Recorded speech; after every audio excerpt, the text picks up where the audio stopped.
Oho, normaalisti tääkin pelto on ihan kuiva, mutta nyt kun on satanut yli 3 vuorokautta yhteen menoon, niin ei oo enää ihan kuiva.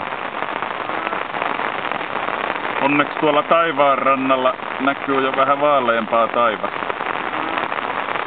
Tässä edelleen tätä normaalisti kuivaa kookosmetsikköä meidän välittömässä naapurustossa. Ja tässä meidän kotitie.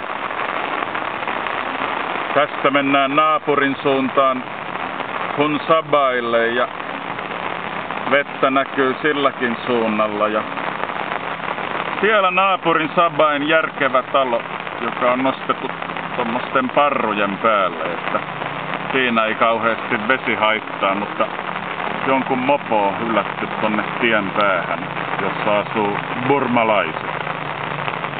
Heippa!